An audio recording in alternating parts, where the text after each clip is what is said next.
She is so shameless. She makes me so mad. Don't take it too seriously. Kids these days think totally differently. You're encouraging them by saying things like that. But if you keep complaining, nobody is going to work with you. But she has no manners. All she's got is her sexuality. Times have changed.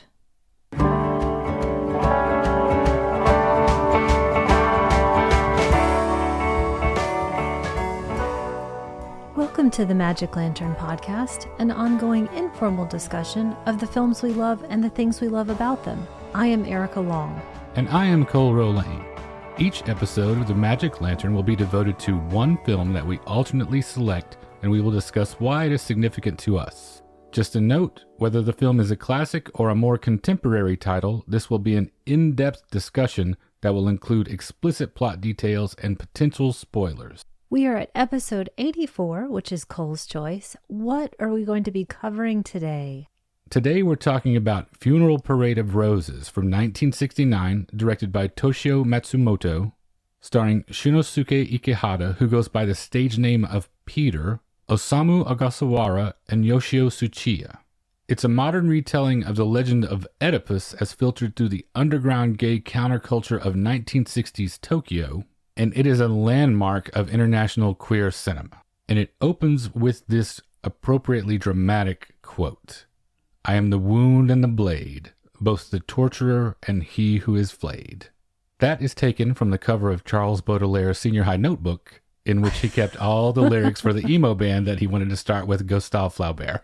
Actually, it comes from his volume of poetry, The Flowers of Evil. Same difference. I can't think of any more appropriate line of verse to start this thing. It has everything that the film has in 2 lines. Decadence, duality, near histrionic melodrama, true danger, and it works as an epitaph for Matsumoto and specifically his body of work as well, because he was constantly dissecting his own art and using it to examine movement and multiplicity. And this film is made for repeat viewings. Even this morning when you were going back through it to check on a scene that we were going to do, and I was looking back over images that of course I've seen before, the position that specific frames were edited in makes so much more sense, or not sense, but mean so much more now that I'm seeing them again. There's a different purpose. There are different connotations. Well, after that title card to set the tone, this comes out of the gate swinging with this avant-erotic opening. Some sources cite this as the very first approved Japanese film to show homosexuality. If that's the case, this sex scene between characters that we will come to know as Eddie and Gonda is an intense way to start things. It's a real declaration, it feels like. But first, it's just impressions as we're feeling our way through the film. Bodies referenced in frame, hair, stroking the bodies, lovemaking, hands, those striking contrasts. Right, it's more poetic than explicit to begin with. Limbs wrapped around limbs, faces pressed into folds of flesh. It's more suggestive of a commingling, a communion. It's more entanglement than penetrative. Bodies blend into the background, they blend into each other. As we return to this scene and encounter others like it, there are long lingering takes of Eddie's body. And I already see a little of the reputed influence on Stanley Kubrick here. But Kubrick would push things to the more clinical and sterile end of the spectrum. In fact, Kubrick would do the same with both bodies and urban landscape in comparison to Matsumoto. This feels more raw than that. Certainly audiences at the time wouldn't have felt any Kubrick-esque detachment, don't you think? Did you feel connected to it? It wasn't pushing you away as a viewer, was it? Absolutely not. I thought it was incredibly enthralling, and I wanted to know what was going to happen. And I was just waiting to see if the entire film was going to be this. Because of its avant-garde reputation?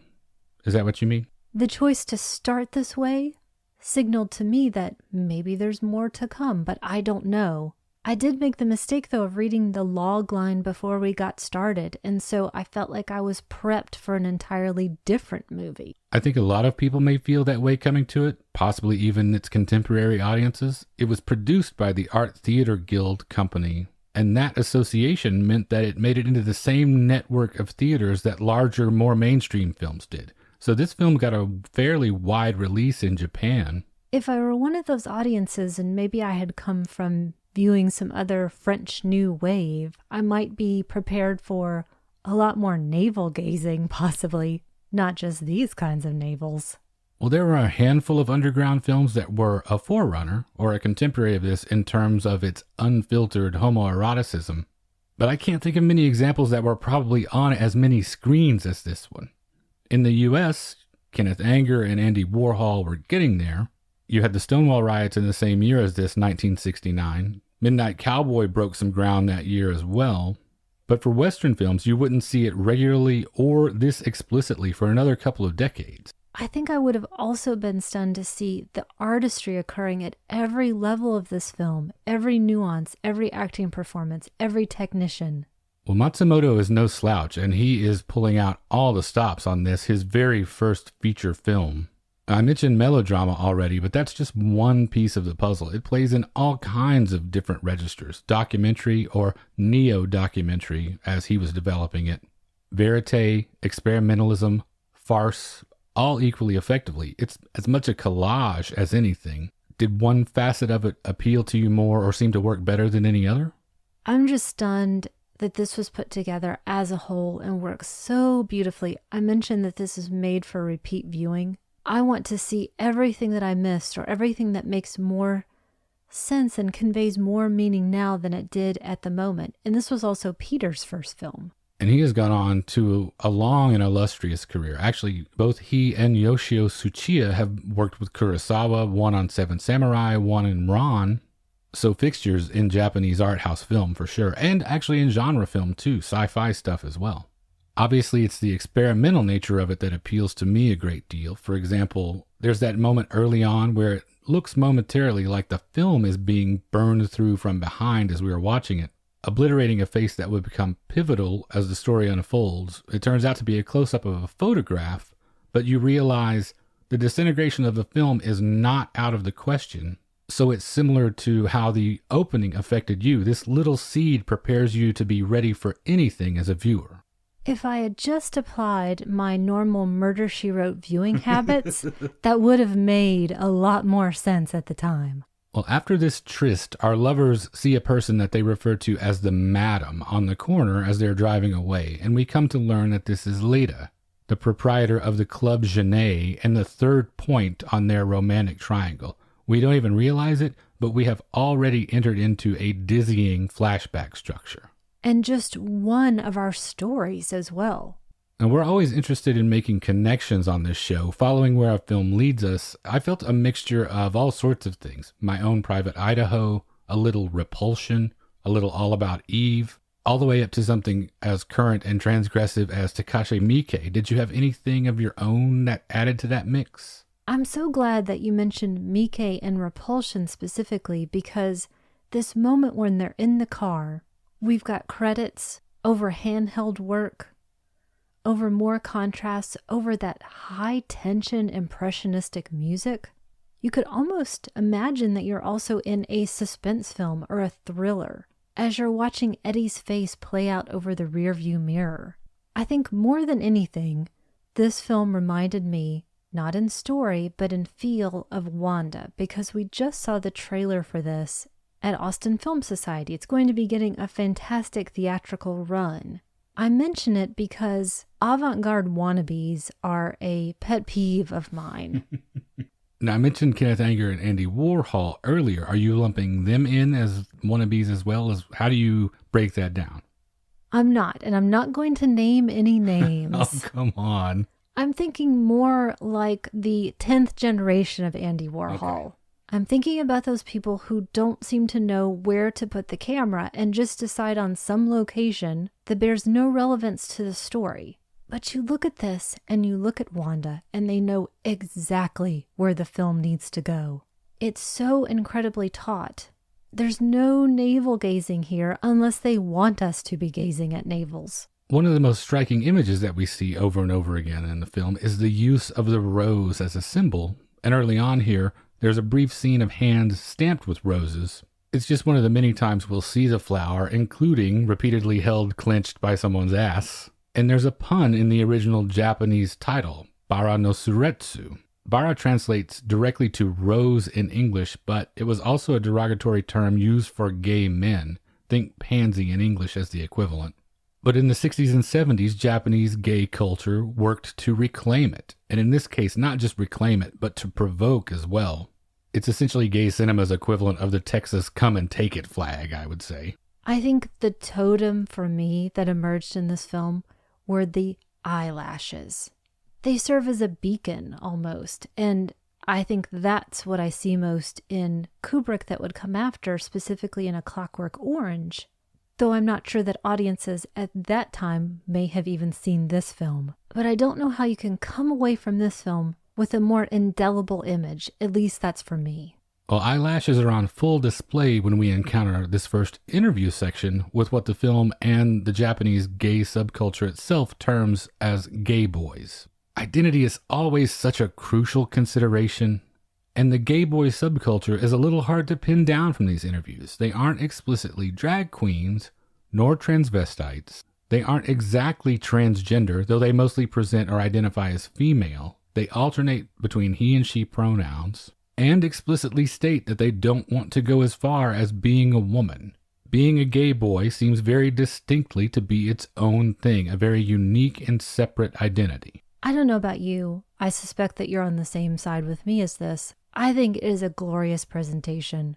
I think it's wonderful not to present one single worldview or identity or reason or justification or any need to do so.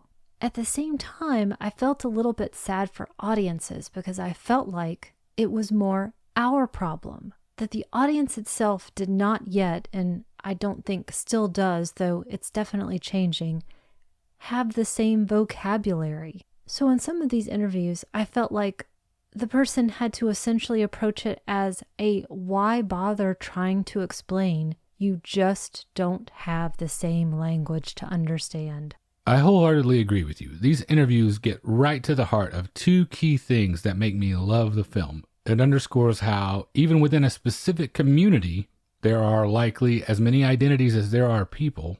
So we should give as much room for that as we would like to be given ourselves. And most importantly, they like themselves. It seems an obvious thing. Everyone should be able to say and do that regardless of orientation.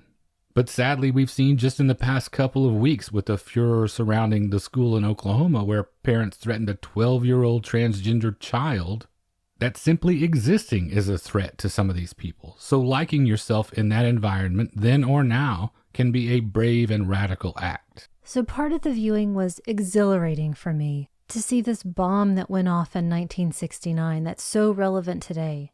And part of me was quite depressed. You mentioned the news. That's something that we each live with every day. More and more examples of doors that may have closed forever, though I hope that's not the case. And how something can be radical for simply existing, both the film and the person. Well, your character in our opening scene says it. And one of their actual clients mentions, too, that gay bars have changed. You're right. Time marches on. And it makes me wonder what they mean and how they were before. Surely the implication is that it's better because this place is very now. When that song comes on the jukebox, everybody in this place is cool. Some folks are having a quick grope in the bathroom. It's a party everywhere. So as forward-looking as this is, and as repressive as things likely were before, I don't imagine it's nostalgia for days gone by when they say that. How does it play for you? I think of that embodiment of Leda, the character who is the current madam, who has been so for a long time, and we see the portrait of her as a younger woman, as the it thing at the time. She wears the more traditional geisha clothing, and so it seems that even back then she would have been at the forefront, and yet time is passing her by. So is she longing for a more genteel time?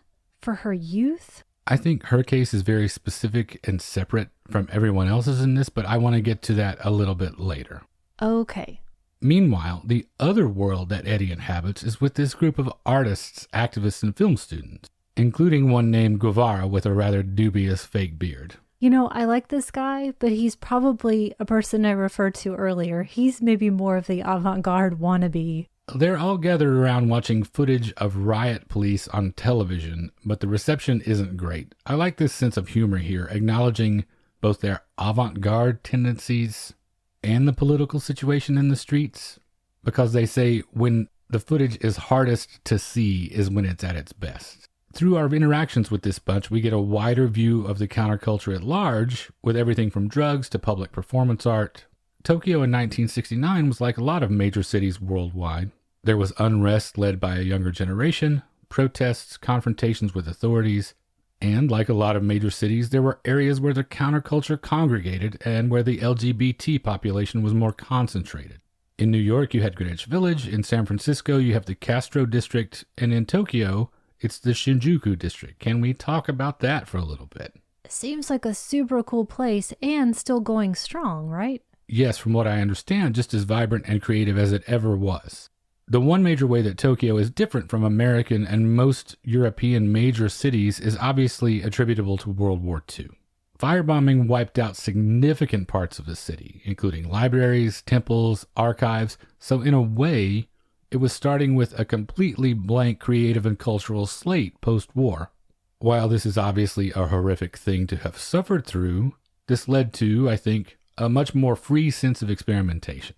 If we're not tasked with upholding or continuing a specific tradition, things are wide open in front of us. The U.S. occupation of Japan can't be ignored as a factor either. One of the things that they were reacting to when this film was made was the Treaty of Mutual Cooperation and Security between the U.S. and Japan. It was signed in 1960. It was up for renewal every 10 years, so it was looming on the horizon when this was made. And it was the source of a lot of friction and resentment. The Shinjuku district was where a lot of these street protests took place. And like a lot of places rooted in activism, it was also the bohemian part of town. So you had artists, the gay community, outcasts of all sorts that all congregated there. And because of that, you can feel all this tension and energy in the streets, and the film really benefits from that, I think.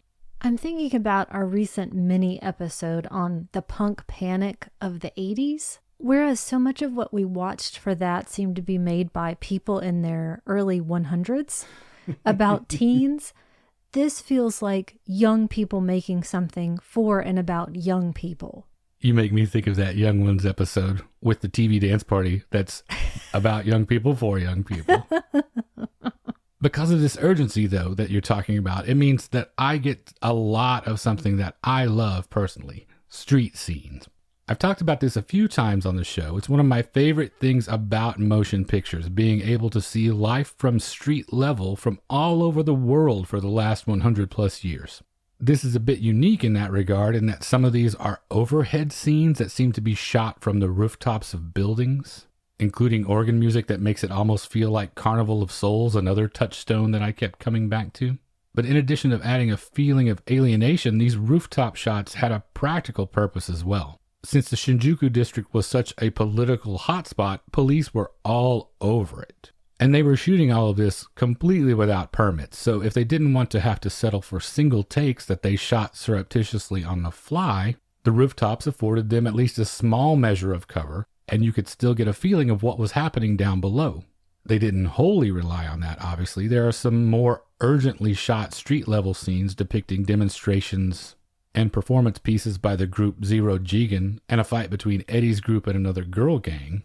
P.S. Compared to Zero Jigen's usual antics, which they called rituals, this parade with the surgical masks is pretty tame. You should look into their stuff. It's pretty interesting and certainly provocative, as the appropriately titled Buck Naked Ass World Ritual might lead you to believe. Well, I really want to be a part of that girl gang. I don't want to attack other people, but I just want to be tough on the streets. Speaking of being tough on the streets, another of these exterior sequences is of Eddie being harassed on the street, with a number of experimental jump cuts of her predatory harasser. And here's one of those instances that I think cuts both ways. It's that thing that you mentioned earlier. It raises questions that we're not equipped to answer, that we might not have the language for. But at the same time, without a window like this into a subculture that we aren't a member of, I wouldn't even think to ask it, so it's valuable. And what I mean is, this example prompts me to wonder about the reaction to the harassment. It's obviously hard for women on a daily basis. It happens everywhere, all the time. But what are the specifics of it for men presenting as women? I mentioned earlier about how integral identity is and how Eddie and the other gay boys, when interviewed, specifically said they don't want to go as far as being women, so it's a bit mercurial. Do they have the luxury of going back to presenting as men to avoid this treatment? It seems like that would be a betrayal, kind of, not being true to themselves, sacrificing something crucial to their own self-image so they endure this treatment as well. I don't think I've ever considered the issue quite this way. How about you? I don't know that I have as well, but I did think it was interesting. It's something that I don't think that we can know. When we go back to those interviews where people mention that they don't necessarily want to go so far as to become a woman, that was still 1969. The amount of those surgeries happening, minuscule. Do you think that they meant specifically completing a full physical transition, or do you think they were talking about just living entirely as a woman?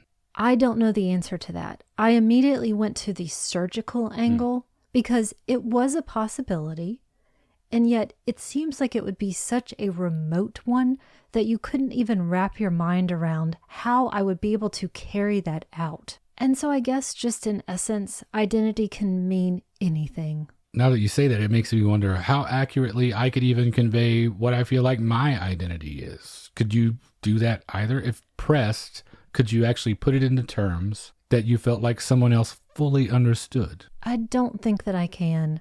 I have this example. You may end up cutting this out of the episode because it could go nowhere. Okay. I'll just say that. Okay. I find, at least in people that I talk to, this is a random sampling of other women that I personally know. A woman's period is very much tied into our sense of a female identity. I now find that to be completely bogus and ridiculous and harmful. I used to feel the pressure when I was a kid up through, I don't know, this year, that if I needed to go get a sanitary pad, I would have to conceal it on my body or bring some sort of a purse, some sort of appendage with me that would hide this thing that we all know that is part of what we have to do. And yet again, it's not the same for every woman. And I'm also not going to say that any person who identifies as a woman, if they don't have one, makes them any less of a woman. And so I've stopped hiding those things. And women who want to compete in marathons while actively bleeding, go for it. I'm not going to say that having this thing somehow makes me a woman, or not having this thing makes me any less of a woman, or makes anyone else less of a woman. And I don't have a problem with removing those quote unquote fundamental aspects of gender. And then if I take away that, what do I describe myself as? I don't know.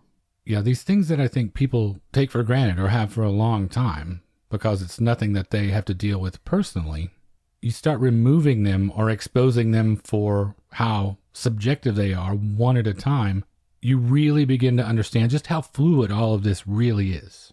And I hope those things get removed. Let's not be afraid of removing them. Well, that was a long flashback. I'm sure everybody wants to know about how I think about my period. Right. Well, no, not what you were saying. Oh, okay. But where we are in the film, it's actually a long flashback within a long flashback. And then there's even more flashback. The structure of this thing is labyrinthine. I would have to map it out, draw it out on a piece of paper just to see how it works, because the way it circles back in on itself over and over, it's not confusing as far as the text, the narrative intent of the film. I would almost say it doesn't even matter. It's more important as an indicator of the way these characters navigate the world.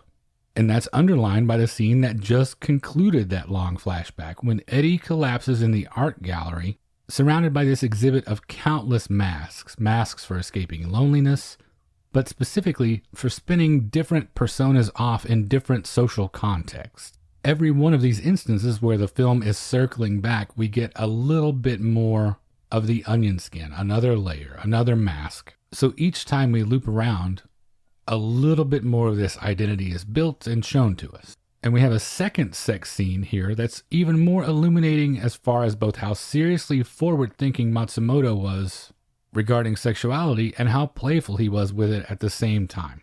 He wasn't just showing somewhat explicit gay sex, but in this second scene, interracial as well. Later, in a scene between Leda and Gonda, there will even be a little blood play.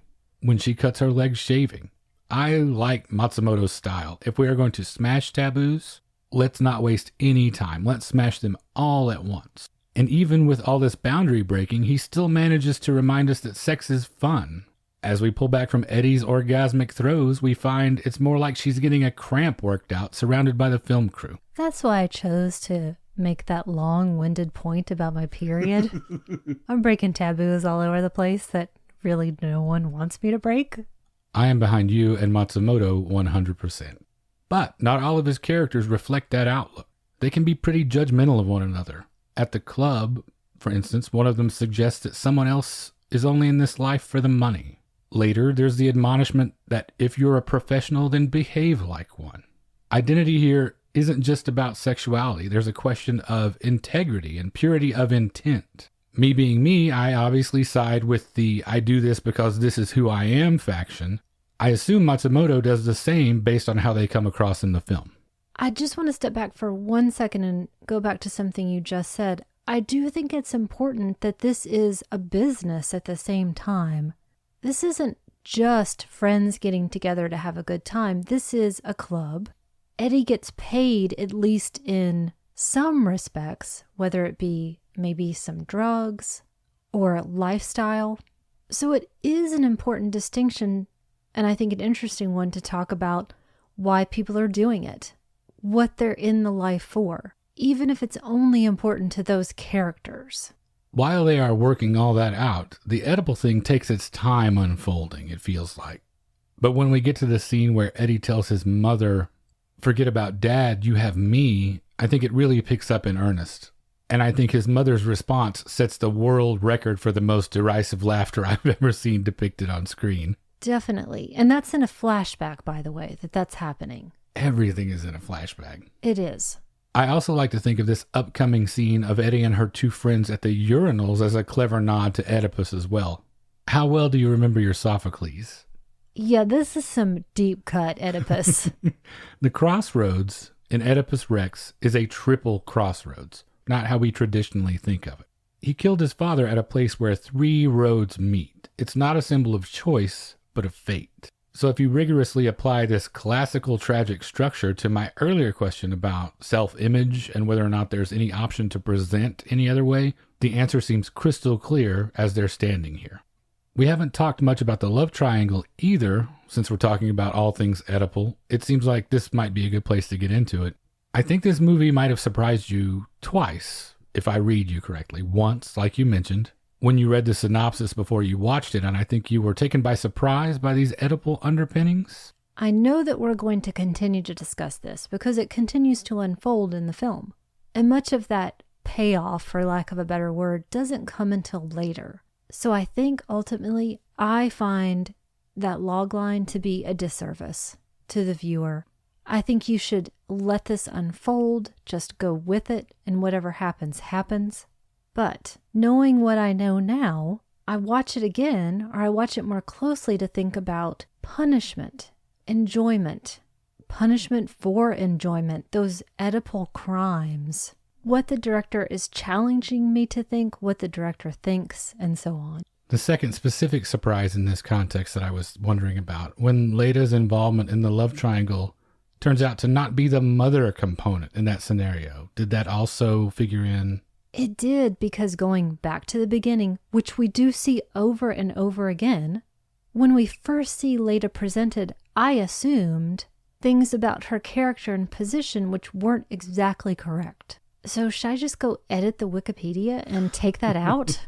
There's just so much more happening than we know of at first glance. And you feel like the audience is just much better served if everything is as shocking the first time around, if you're not prepared for any of it? The best thing that I read as a guidance for watching this is to watch it as a full body experience, as a full body sensation. And to me, that means turn off expectation. Also, I just think it was a pretty crappy spoiler that I didn't need to know. That's why we do it at the top of our show. So go watch this first and then come back with us. Well, speaking of full body experiences, let's get back to our artist colony. They have convened to screen some underground films. And that stitched together death mask under this kaleidoscope of images was particularly striking to me. Their avant-garde bona fides are on full display, including going as far as quoting Jonas Mekas, one of my favorites. All definitions of cinema have been erased. All the doors are now open. They are talking my language. You can point to this as the central reason that I love this film so much. I believe wholeheartedly that the worst sin that any piece of art can commit is just that of being boring. And Matsumoto is taking this fundamental principle and eliminating restrictions and applying that to everything. Art, sexuality, politics. And these artists are a good mouthpiece for that. And where do you start smashing the system? With weed and naked tickle orgies. Yeah, you can't have a tickle party in a movie and expect it to come out like a dud. Counterculture 101. To be honest, these revolutionaries don't do much aside from watch awesome movies and have sexy parties. I think if any group is being gently caricatured, it's this one, not the gay boy culture. Matsumoto is having a little bit of fun at their expense, don't you think? I do. I interpret that as giving them the largest underwear possible. But maybe that was just reality. I come back to the sense that these are mostly just kids fooling around, experimenting, getting high in different ways, putting on airs sometimes, stripping the airs away from each other sometimes. Trust fund radicals, that type of feeling maybe? Some folks like that. But no one is out to hurt anyone. Their grandiose expectations are really just for themselves. Now that I think about it, he may even be poking fun at himself a little bit with all of these metatextual references to the filmmaking process and the inability of media to do much except get some students talking a good game. I say we go to some avant-garde tickle parties and find out for ourselves. Fact-finding mission. You heard it here first, folks. Our monthly movie nights now have a new focus. Whoa, I'm going to get started on planning that one. Honestly, though, that was the entirety of my early 20s. Darcy Shaw, if you're listening to this episode, testify. Well, not that I don't want to linger on your checkered, sordid past. We would go to Blockbuster and find any movie that we could, especially from the foreign film section, that had some sort of nudity on the cover or included the word strange, anything like that, and basically just get super turned on and massage each other. Okay, I'll stop there. I think we refer to this period as your Red Shoe Diaries period. Is that? Definitely. Should I have saved all of this for the Birds and the Bees episode? I don't know why we didn't get into that back then. Maybe we'll save it for another special, though. For now, I want to talk about what I think is my favorite scene in the whole film. I love this scene of Eddie putting on her makeup. That is by far my favorite scene as well. It's the one moment in the film that I feel like strips everything else away. All of this swirling relationship drama and social upheaval, it's constantly raging all around the film, and this feels like the calm center, the eye of the hurricane, just a brief rest period. You see her sitting in front of this mirror, and you can imagine the very first time that she did it, a time that was more thrilling then than the routine that it may have become now. A time in her life that was still as uncertain, but because of things yet to be discovered rather than cruel fate. I do want to say that I don't feel any sadness when I watch this scene. I don't feel history pressing down upon me. It just feels so fresh. It's a very sympathetic moment. It's a nice piece of character building, and it's all the more effective, I think, because it doesn't draw attention to itself the way the other, more audacious parts of the film do. It is a rare, reflective, literally, since she's sitting at the mirror, moment in what is otherwise frequently tempestuous. And speaking of tempestuous and audacious, how about this pop gun showdown finally between Eddie and Leda? There are cartoon speech bubbles, wigs and falsies flying every which way. It had to come to a head eventually. A showdown was inevitable. You alluded to it earlier. The old guard must make way for the new revolution. Eddie does eventually become the new madam through a tragic turn of events, and then the new regime, does it become entrenched and the whole cycle starts all over again? I would assume so, because that mirror is always going to be in that club, I think, and the new person is always going to be standing behind the old guard. I do think it's interesting that they don't actually hurt, harm, kill each other in this fight. everything that's done has so many more other consequences and repercussions than a simple stab wound, for example. I feel a little sad for Leda. She's last year's model and doesn't even know it. Geishas cannot compete with go-go boots.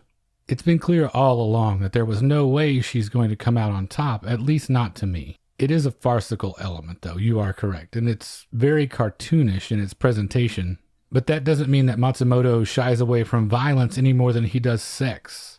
And the murderous part of this Oedipal contract comes to fruition after Eddie's mom beats her. Eddie kills Mother and Mother's lover in a fairly gruesome scene. That is the immediate violence. Before that, we see Eddie putting on what I imagine is lipstick for the first time.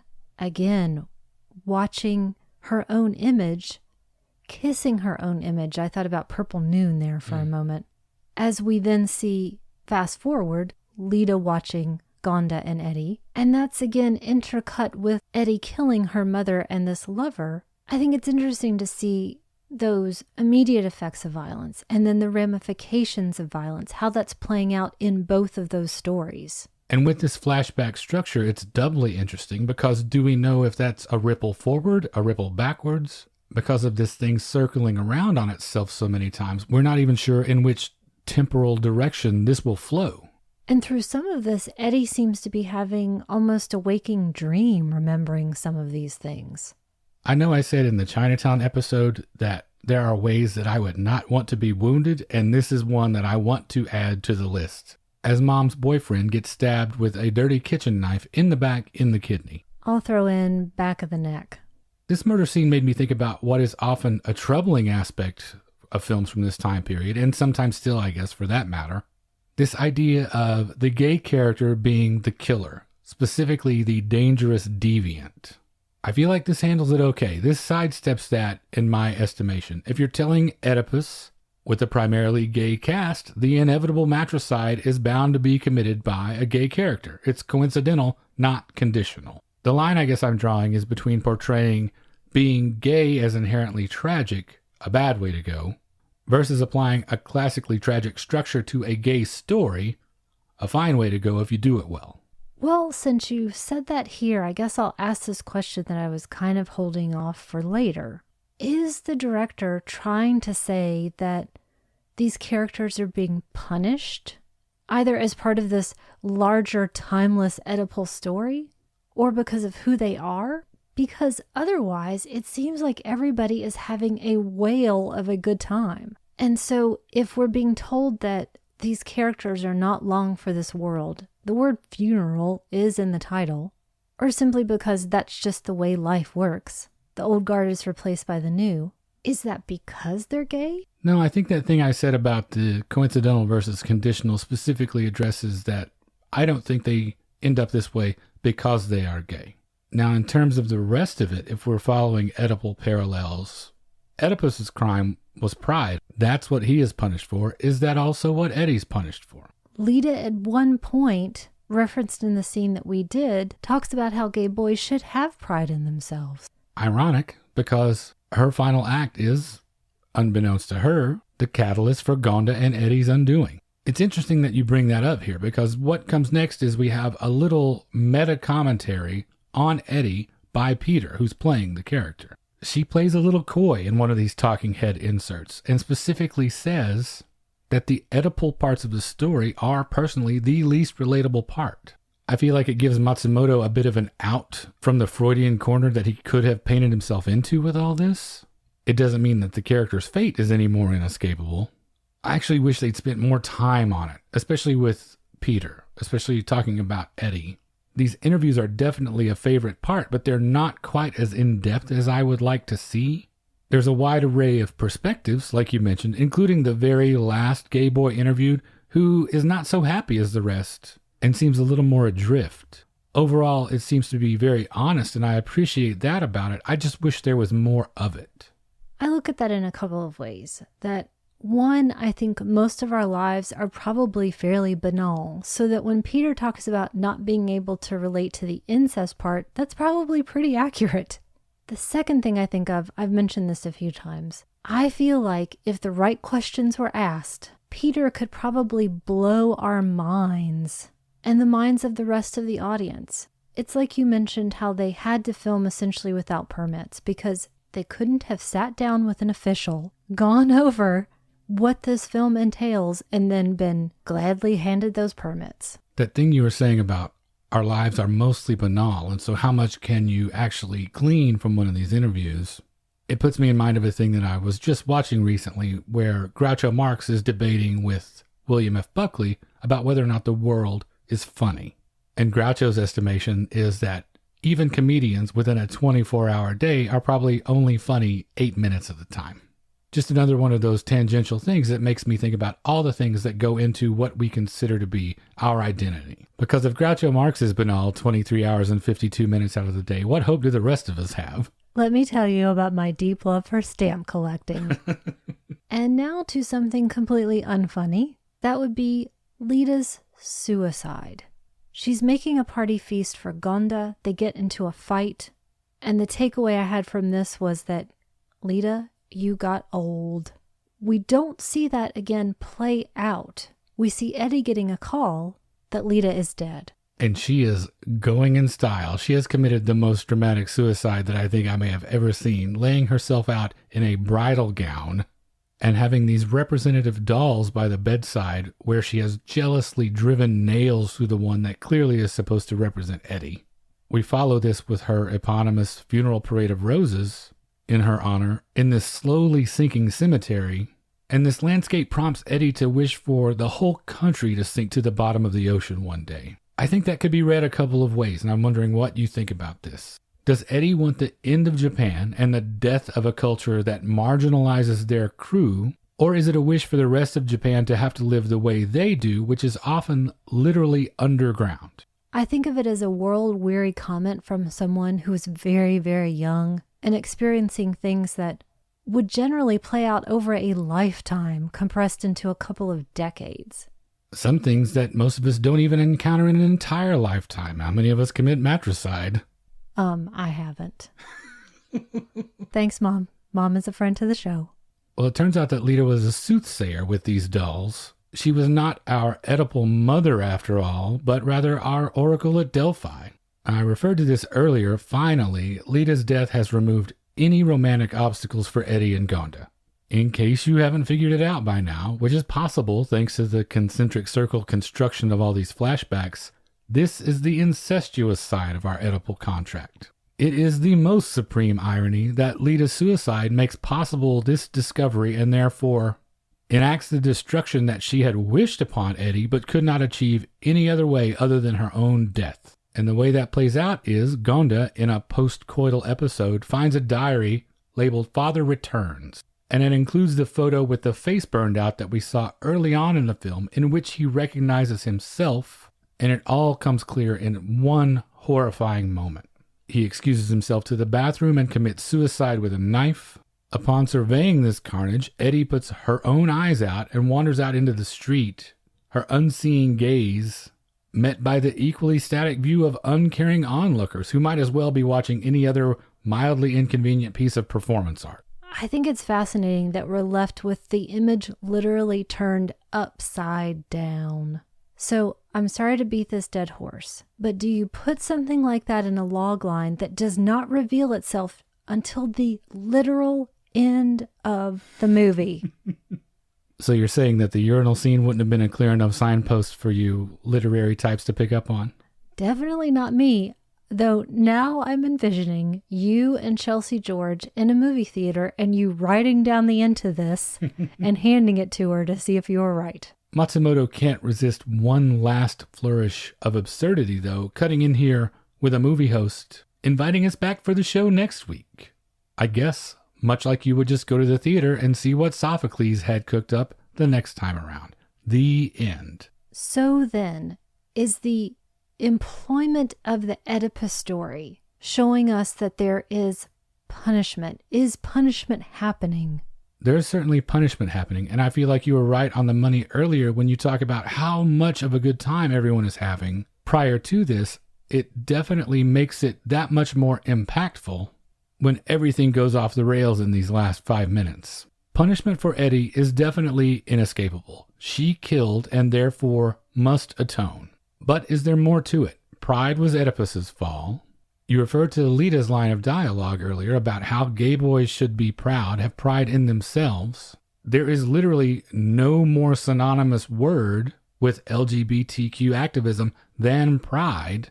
Matsumoto couldn't have known that at the time, that would evolve over the decades. But what is he trying to say? I turn this question back to you.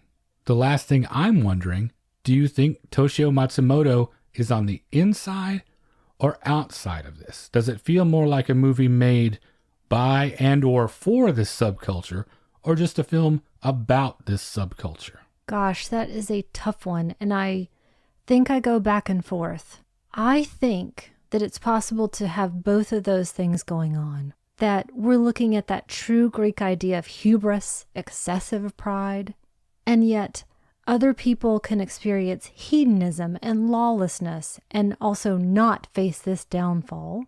I think it's possible that he could be having a little bit of a joke with us. How far am I going to push this thing? And what do you think I really mean? And I think also challenging us to think about how we, in general, mainstream culture, will fetishize and ostracize these types of subcultures at the same time. Well, this insider-outsider, observer-participant question takes us nicely to where I wanted to go in terms of why I chose the film. It's sometimes daunting on this show, or just in general discussion, when it comes to choosing films like this, a film about a cultural group that we are not members of. In this case, since we're coming at it from our distinctly cis hetero background, I never want it to feel like we're being gawking tourists. It's a deeper opportunity than that for me. I feel like I can't be in the wrong if I'm putting sincere effort into understanding someone better, even if I might not be fully equipped to get it, quote unquote. At least I'm giving it a shot. It's a chance to learn that window into a world I don't inhabit. It's a chance to bridge a gap, see what we have in common, what's different, to see things that are not in my usual travels, and better understand, in this case, its beautiful volatility, the risks that it takes, the way it fits into the larger picture of underground film from all around the world, for example. Japan is certainly in the running for the most audacious of all the new waves. That Jonas Mekas quote is what I keep coming back to, though. Matsumoto is working overtime to break down barriers and eliminate rules, and I thoroughly respect that. The impact is enormous. I don't know how you couldn't be excited by an experience like this. Even now, this is an avant-punk glitter bomb going off, and it's awesome. I'm only sorry that I didn't get to experience its full impact in its own time and place. I should say in that regard, kudos to Cinelicious Pics, by the way, which you can now find through Arbelos Films, for putting out this beautiful 4K restoration from the original 35mm camera negative. It truly looks spectacular. And I'm glad of that, because then I do think you can get that full body sensation. And I agree with you. I think anytime our eyes open a little bit wider, that's always going to be a good thing. It's fascinating to me, and I don't think you did this on purpose, that you followed Chinatown with the incest angle up with this film. That was definitely coincidental and not conditional, because we both individually laid out our choices months ago for this, and that's just how these happen to line up. Yeah, I'm going to go edit that wiki later on today. Before you get to that, how about you give us a recommendation? I picked something that you referenced earlier, a film that follows one of these storylines, and that is All About Eve from 1950. Directed by Joseph L. Mankiewicz, with Bette Davis, Ann Baxter, George Sanders, Celeste Holm, Gary Merrill, and Hugh Marlowe. In case you haven't seen it, it's inspired by the secondary story of the younger usurper. I was also inspired to pick this because of a section of the conversation we had on the Criterion Now episode that we were invited to be on recently. We were talking about the merits of Marilyn Monroe, and I like to look at these smaller, earlier roles that she had. This is all about an ingenue who insinuates herself into the company of an established but aging stage actress and her circle of friends. Also a film that has a significant gay following, and one that we could spend a lot of time dissecting the sexuality of the various characters, and how a lot of it is a pretty clever end run around the Hays Code. And how about your recommendation? You're going to have to help me with your fancy French pronunciation on this one, but I have chosen Un Chant d'Amour. How close am I? I think you're pretty darn close. I'm just going to clarify a little bit. I would say more Un Chant d'amour. Look at you, fancy pants. From 1950, directed by Jean Genet, the namesake of the club in Funeral Parade of Roses. It's the only film ever directed by Genet, who was otherwise a celebrated novelist, poet, playwright, essayist, my favorite part of his work, and political activist, and whose work was often deliberately provocative and ultra-gay, often intentionally playing up a degenerate angle. He came by that honestly, though, because that was the life he lived, and this film reflects quite a bit of that. It's a 26-minute short and focuses on the longing and desire of a group of men in a French prison and the guard that observes them. It came to mind for a few reasons. This film mentions his name, obviously. Both films are a little pretentious and a lot lawless. Genet was coincidentally in Tokyo in 1969 and actually attended a number of protests. But most importantly, when I was thinking about the earliest groundbreakingly explicit depictions of homoeroticism, this is sort of ground zero. Its nudity and graphic content meant that it even ended up in front of the U.S. Supreme Court, which upheld the decision that it was obscene. Anyone interested in the history of LGBTQ films should give it a look, because what the Supreme Court once said you couldn't see is now available on YouTube. Times do change, after all. Do we have a copy of that ourselves? We do not. Hopefully someday, and we'll show those squares on the Supreme Court. But once again, that's two great recommendations, all about Eve and Un Chant d'amour. And that brings us to the end of episode 84. If what we do here is valuable to you and you would like to support that, we would certainly be grateful, and we would love for you to check out our Patreon at patreon.com/magiclantern. That one fancy coffee a month $5 level gets you access to a big backlog of bonus episodes, and those come out on the Mondays, alternating with regular episodes, so you never have to go a week without new Magic Lantern in your life. I mentioned the Punk Panic episode. We're also working on one that's coming out about some of my favorite documentaries by Per Lawrence. We'd also like to give special thanks this time around to our friend Aaron West for having us on his fantastic podcast, Criterion Now. It gets more fun every time we do it, if that's even possible somehow. So if you want to hear us talk about all the latest news about the Criterion Collection, please go check that out. If you would just like to get in touch with us, you can reach us via email at magiclanternpodcast@gmail.com. Another special thanks this time around to Caroline Abernathy for doing a wonderful illustration of the Lantern crew, including Gibson. And you can see that on our Instagram, where you can also see pictures of our new pup, Woody. He's a sweet brindle boxer mix that we just rescued, and he is having a great time tearing up the backyard with his new little brother. We are also on Facebook and YouTube. Just search for Magic Lantern Podcast in either of those venues. We are on Twitter at Lantern_cast, and I just wanted to take a second to say thanks to everyone who has shared the show or given us feedback since last time. Doug McCambridge at the podcast Good Times, Great Movies, Andy Wolverton, Daisuke Beppu, the fine gentleman of Fuds on Film, Jeff Duncanson, Mike Scharf, Brian Sauer, Michael Cannon, Tim Lego, Keith Rich, Grindhouse Dave, Dean Estes, Jacqueline Ellis, Heinz Stuss, our friend Laura Cannon, who has recently started a new podcast called Fatal Femmes, devoted to the women that shaped the mystery thriller suspense genre, so check that out. And last but not least, Travis Trudell. We are on Apple Podcasts, Google Play, Stitcher Radio, and now Spotify. Just about anywhere you get your podcasts, you can find us. Special thanks this time to iTunes user Urs Graf for leaving us a very nice rating and review. If you'd like to leave us a rating or review yourself via any of those services, we would certainly appreciate it. And finally, you can find all of our episodes, including supplemental material, at the website magiclanternpodcast.com. And thank you for listening to the Magic Lantern Podcast.